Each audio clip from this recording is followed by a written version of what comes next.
આજે આપણે મા મેલડીમાંનો તાવો કરવા જઈ રહ્યા છીએ।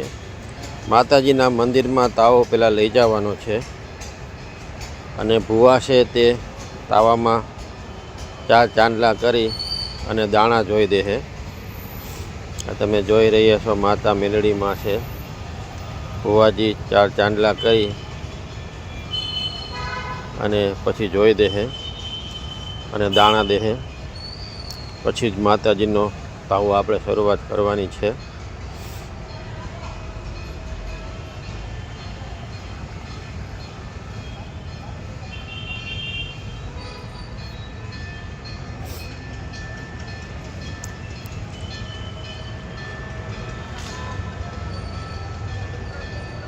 ભુવા હતા એ દાણા આપ્યા છે। હવે આપણે તાવો મૂક્યો છે, પછી તેમાં તેલ નાખી પગે લાગી એ તાવાના જે આપણે ચૂલો બનાવ્યો હોય એમાં 4 કોર ચાંદલા કરવાના રહેશે। પછી બધાને ચાંદલા કરવાના, બધાને ચાંદલા થઈ જાય પછી તાવો પ્રગટ કરવાનો છે આપણે। આજે અમે મા મેલડીમાં છે તેનો તાવો કરવા આવેલા છીએ।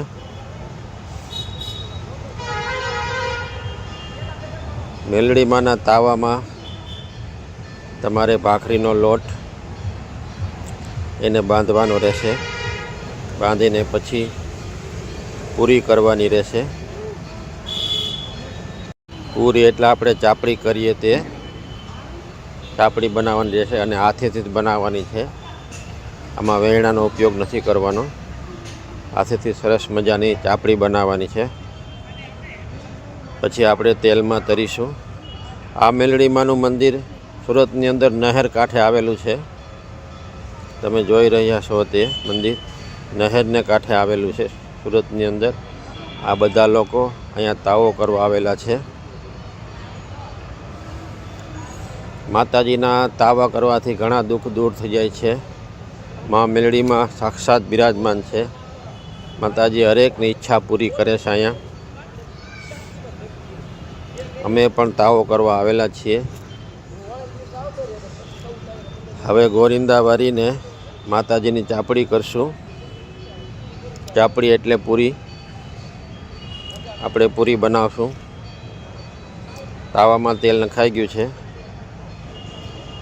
હવે તેલ ગરમ થાય એટલે તાવાની અંદર પૂરી નાખી અને કે ચાપડી નાખશું આપણે અંદર। તાવાને પગે લાગી માતાજીનું નામ લઈ અને પછી જ ચાપડી તેલની અંદર નાખવાની છે આપણે। જય મા મેલડી।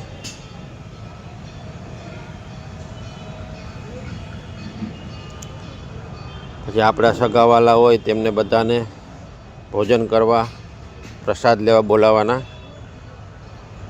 માતાજીનો પ્રસાદ ગ્રહણ કરવાનો છે। ચાપડી અને શાક બનાવવાનું છે। શાક તમે કોઈ પણ બનાવી શકો છો। મા મેલડીમાં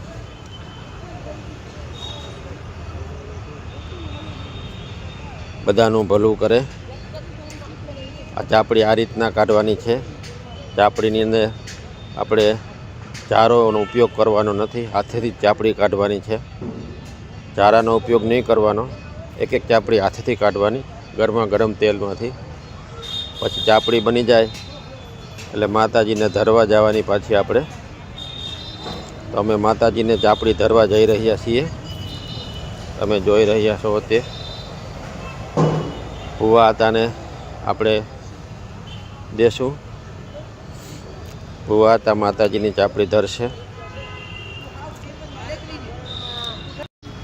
એક નવો તાવો લેવાનો છે, 11 પૂરી લેવાની છે, 1 શ્રીફળ લેવાનું છે, 1 અગરબત્તીનું પેકેટ, પછી 1 કુમકુમની ડબ્બી, 1 માતાજીની ચૂંદડી, 2 ફૂલહાર લેવાના છે, 1 સફેદ કપડું ભીમણિયા દાદાનું લેવાનું છે। તાવો તમારે નવો જ લેવો જોશે। પછી મંદિરમાં જઈને તેના ચાંદલા કરાવવા જોશે। અને તાવો રવિવારે થતો નથી, રવિવારે તાવાનું કામ બંધ રહે છે। એટલે તમે બીજા કોઈ પણ વાહે તાવો કરી શકો છો અહીંયા આવીને। અને તાવો ઘેરે કરીને નથી આવવાનો, અહીંયા મંદિરમાં આવીને જ કરવાનો છે. આ ખાસ ધ્યાન રાખવાનું છે. માતાજીનું મંદિર છે. આ માતાજીના મંદિરમાં ઘણા બધા માણસો આવે છે. બધાની મનોકામના માતાજી પૂરી કરે છે. અમે પણ તાવો કરવા આવ્યા હતા માતાજીનો, તમે જોઈ રહ્યા છો. ઘણું બધું માણસ છે.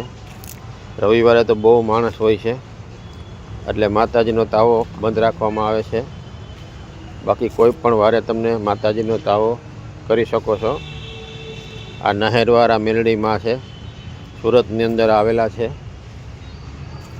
તો આપ સૌ જોઈ રહ્યા છો.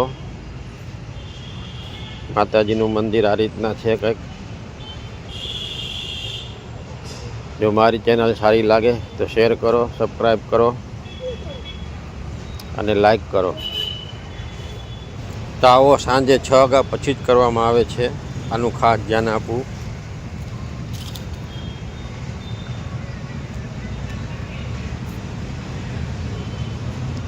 પેલા બેઠા છે એ ભુવાજી છે માતાજીના.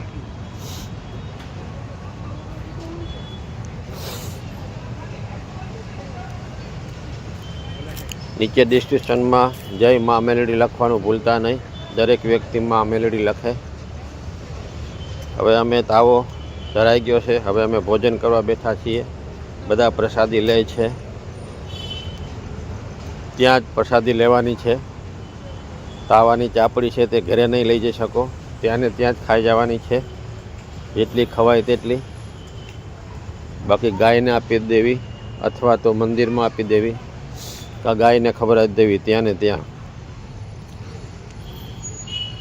ચાપડી ઘરે લઈ જવાની મનાય છે. આ તો મા મેલડી માનો પ્રસાદ છે. ખાવાનો અતિ આનંદ આવે છે. અને દરેક કામ પુરુષોને જ કરવાનું રહેશે. માતાજીનો લોટ બાંધવાનો, માતાજીની ચાપડી કરવાની, માતાજીની ચાપડી તરવાની, માતાજીને ચાપડી ધરવા જવાની, બધું કામ પુરુષોને જ કરવાનું છે. આ ખાસ ધ્યાન રાખજો.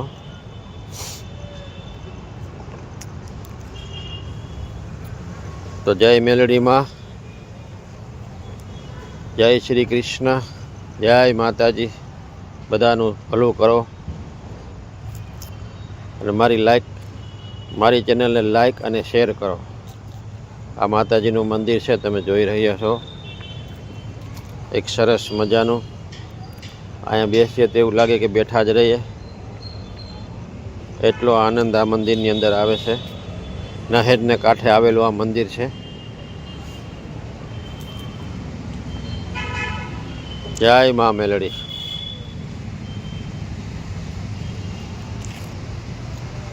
ચેનલને સબસ્ક્રાઈબ જરૂર કરજો મિત્રો.